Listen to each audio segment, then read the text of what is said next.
The events in this program are inspired by a true story. Names, dates, and details have been changed. Viewer discretion is advised. On this episode of Bizzare Murders, when a wannabe social media star claims to have been the sole survivor of a late-night attack, she declares herself #blessed. But when police launch their investigation, nothing seems to add up, leaving them to ask how the attack really went down in #real life.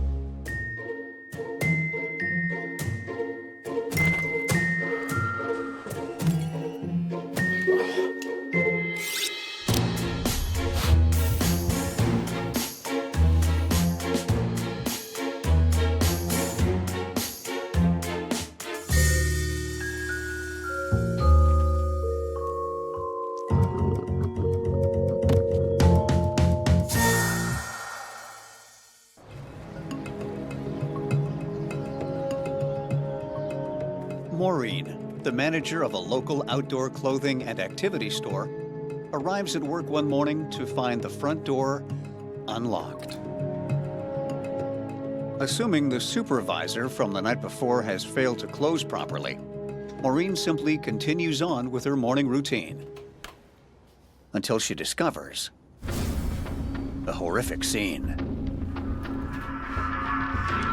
I need the police. And maybe an ambulance?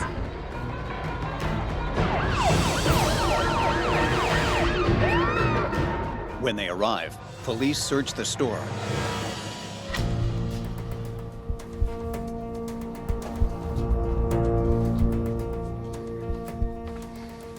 Please help me. There, they discover the two 20-somethings who were scheduled to close the night before. Please help me. Emma is traumatized but alive. Her supervisor, Taylor, however, isn't so lucky. On the surface, this looks to be a robbery gone wrong.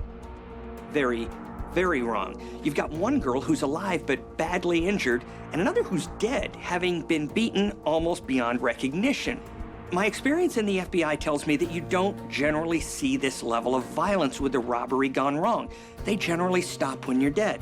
So I'm thinking there's more to this than meets the eye. Emma, a budding lifestyle blogger and social media influencer, gives her statement to police. It was horrible. Poor Taylor. She was my bestie. We closed up the store like we always do. Okay. It was so great. I know. I'll see you tomorrow, okay? Mwah, mwah. Love you. Bye. But then I realized I forgot my house keys and my wallet, so I called Taylor and asked her, Do you mind coming back and letting me in to get them? So Taylor came back.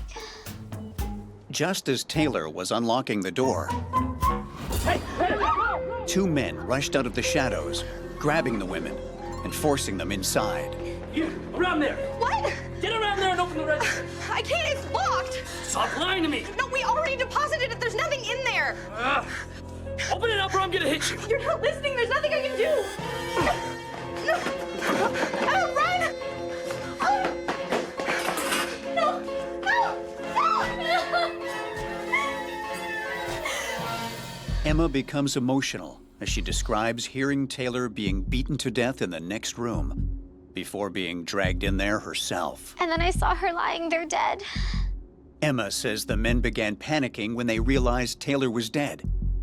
Terrified she would be next, Emma took a chance and pleaded for the men to spare her life. Then I begged them not to kill me. Please don't kill me! Please don't kill me! Please don't kill me! Please don't kill me!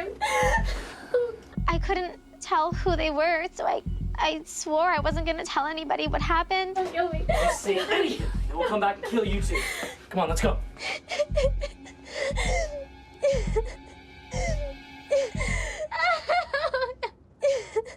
Taylor! I'm surprised that Emma was left alive. I mean, most of the time, criminals who are willing to beat and stab one young woman to death don't leave another alive to serve as an eyewitness to their crimes. Isn't that the reason they killed the other one?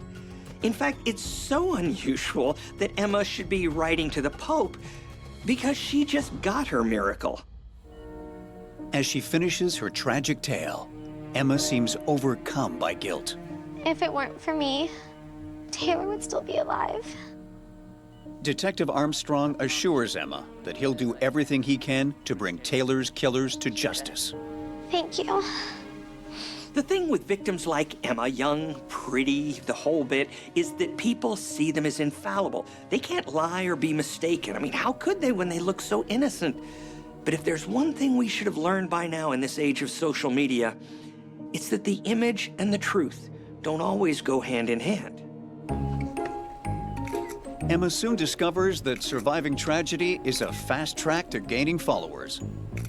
It only takes one post for her social media to go from recreational to aspirational. As Emma's harrowing attack goes viral, panic grips the town, and parents fear their children could be the assailant's next target. Young people being randomly kidnapped or killed while their parents think they're safely at work, that's straight out of the Parents' Worst Nightmares handbook, which means one thing. There's going to be a lot of pressure to solve this case and solve it fast. Detective Armstrong works around the clock, and his efforts soon pay off. Within a day, he finds two men dressed all in black on the store's security footage. Could these be the mystery assailants who attacked Emma and Taylor? Emma's story of survival might be a social media sensation, but her story is anything but on fleek.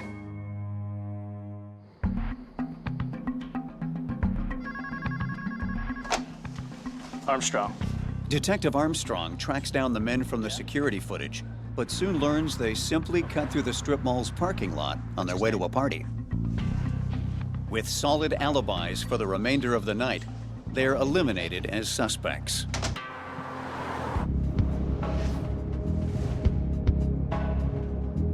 When Detective Armstrong re-examines the crime scene, he discovers another issue. Emma said that there were two attackers, but there's only one pair of men's bloody footprints in the store, suggesting a single assailant. There's a few reasons a victim's story may not check out. They may be traumatized so badly that they get details wrong. I've seen that. They may be so scared of their attackers that they lie to the police. Or they may lie to cover up something even worse. As Detective Armstrong continues his investigation, he focuses his attention on single assailants who could have come into the store, and soon receives a flood of tips about one man, Armstrong. Sam. When Detective Armstrong looks into Sam's background, he finds a long rap sheet of petty crimes, as well as a history of being aggressive with women around town. It's clear that Sam has no respect for law or women, and he hangs out at a local pool hall, which just happens to be down the street from the store Emma works at. And if that's not enough to raise a red flag, old Sam is often seen cutting across the strip mall parking lot en route to the pool hall. Yeah, that's enough to bring him in. But when Detective Armstrong goes looking for Sam, he's not at his favorite hangout spot, but at the hospital, after getting into a fight a couple of nights before. Sam, I'm Detective Armstrong. Is it okay if I ask you a few questions? I guess. The man he finds is nothing like who the tipsters described. We've been thinking Sam could be a cold-blooded killer who overpowered two young, active women, brutally murdering one of them. But this guy, he doesn't look like he could even take me down. And look at me, I'm old, I'm retired. Detective Armstrong shifts his focus, hoping to still get some information out of his visit. I'm investigating a murder that took place at the strip mall on the 5th. I was in the strip mall. You were in the strip I mall. cut through there in the evening. You cut through there what time, Sam? It was about 10, I guess. The night of the murder, Sam cut through the mall parking lot after the time Emma claims the women were pushed into the store. Now, did you see anything? Anything out of the ordinary? I didn't see anything. You didn't see anything. I heard lots of screaming and yelling. Sam says he could hear raised voices from people arguing in the store. Sam, how many men's voices did you hear? Detective Armstrong gets an answer he never expected. No men. Women. Sam claims there were just two women yelling that night. Well, that doesn't line up with Emma's report, but let's face it, Sam isn't the most reliable witness. So the question becomes, whose statement is accurate, Sam's or Emma's? Hoping for clarity, Detective Armstrong turns to store manager Maureen, who immediately raises her own doubts about Emma's story. I just want to ask you a few questions about Emma and Taylor's friendship. Friends. Emma and Taylor were never that close. Really? Maureen says that not only were Emma and Taylor not besties, Okay, bag check time. but Taylor had just accused Emma of stealing from the store. Okay, yours? Oh, Okay, I'll... oh, yeah, I bought that earlier. Really? Well, the receipt is in the cash, and the cash is locked, so I'll be sure to show Maureen first thing in the morning. Okay.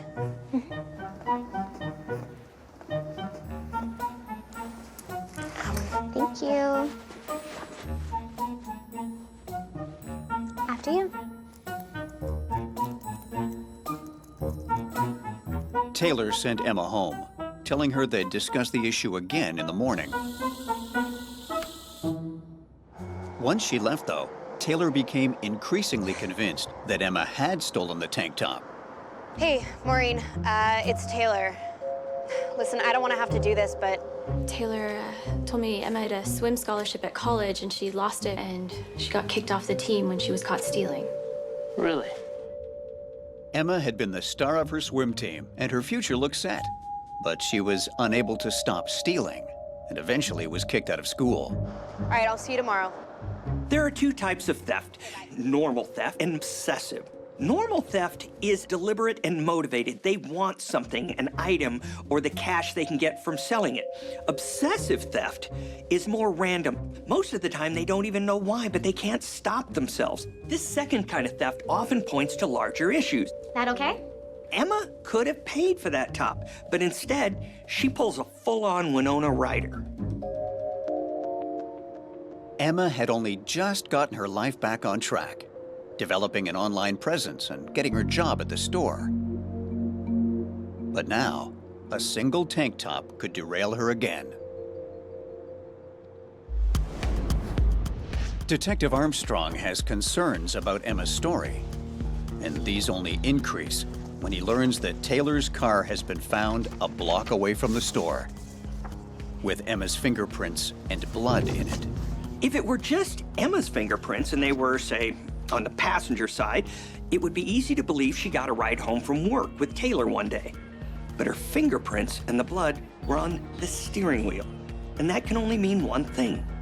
She was driving that car the night of the murder, and the perpetrators would never let her do that unless they're from the Dumb and Dumber School of Kidnapping.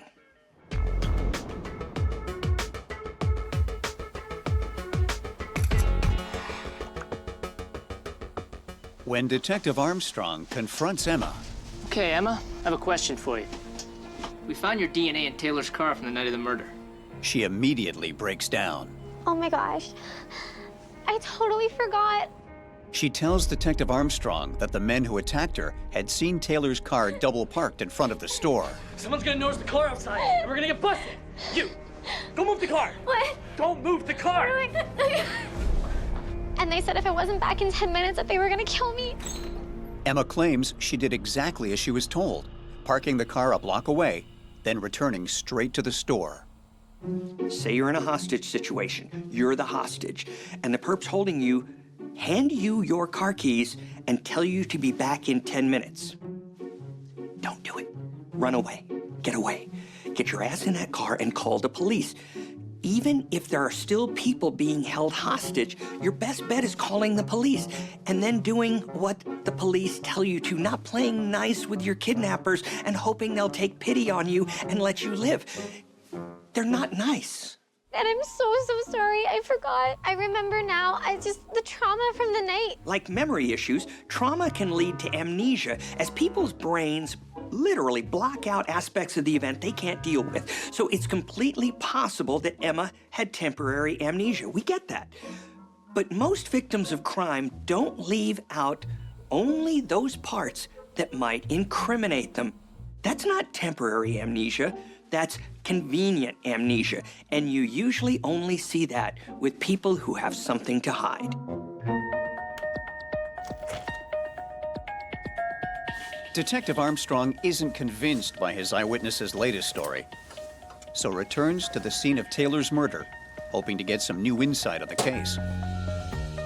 After a short search, he makes a monumental discovery, a knife that could be the murder weapon.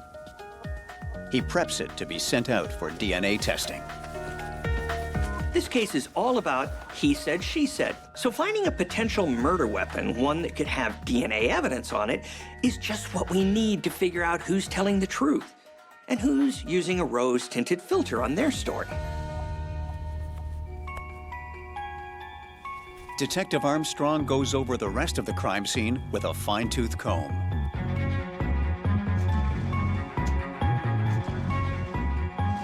And soon hits pay dirt.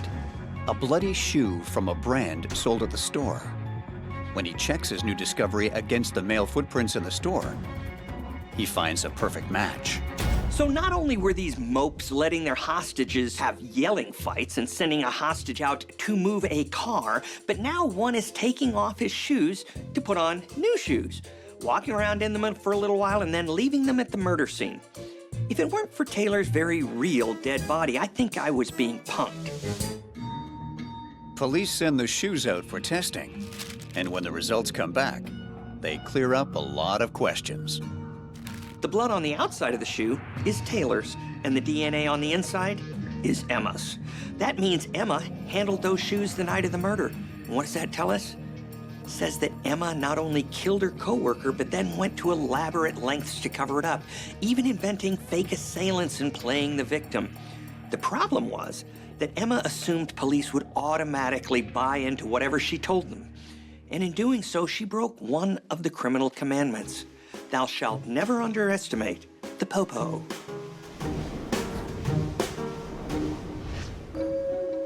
Detective Armstrong confronts Emma, who sticks to her story. Detective, I swear I'm the victim here. But this time, Detective Armstrong isn't buying it. I know there were no men there that night. The story does not add up. Tell me what happened that night. He pushes Emma for the truth. And finally, it comes tumbling out. Got all the details. I did what I had to do. I stole the shirt, and she was gonna rat me out. And once the two women parted ways for the night, she had obsessed about how Taylor was going to get her fired the next day. Hoping to talk to Taylor before she could report the incident, Emma called her, claiming to have forgotten her wallet and house keys in the store. Emma tells police she just wanted Taylor to come back so they could have a private conversation. But you know where else you can have a private conversation? On the phone. If you ask me, Emma might not have known she was going to kill Taylor when she called, but she'd already decided to do whatever was necessary to make this situation go away. Hey. Hey, thanks so much. Oh, yeah, don't worry about it. Taking the responsibilities of her job seriously, Taylor came right back to the store. She even offered to help look for the lost wallet and keys. Where do you think you left them? It's behind here? But Emma had other things on her mind. No, I don't see anything. If you say anything, my life will be ruined. Again. Please don't tell Maureen that I took the tank top.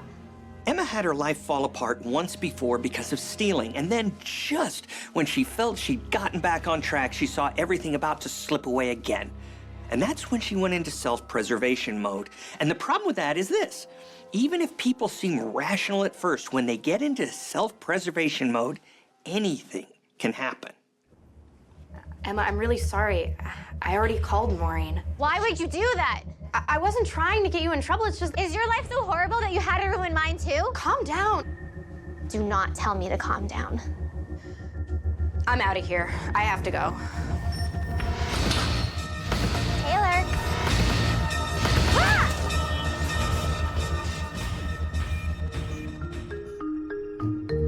People who engage in obsessive theft are often really not concerned about how their actions impact others. They're addicted to the rush they get from breaking the law and getting away with it. Because of those things, we often see people who engage in obsessive theft escalate their criminal behavior over time. If you ask me, Emma was in a panic and a rage when she hit Taylor that first time. But once she got a taste of the violence, she found that the rush she got from that was even better than theft. And that's why she bludgeoned Taylor to death.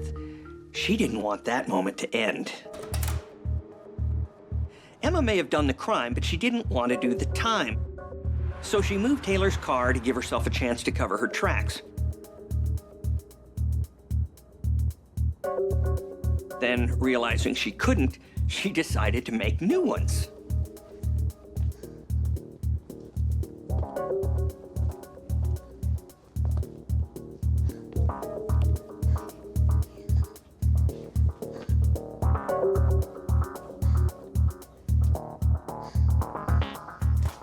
Knowing she couldn't get rid of the shoes that night, Emma hid them in the store, planning to come back for them later.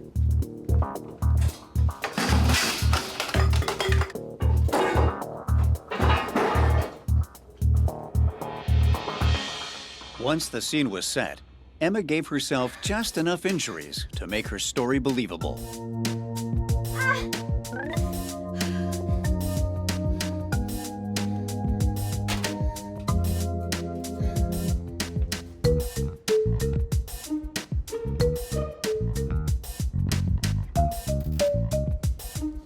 Then settled in and waited to be found the following morning. Please help me. Oh, no, it's not good. Okay. Help me. Please help me. Emma was so desperate to hold on to her life and her online status that she was willing to literally bleed for it.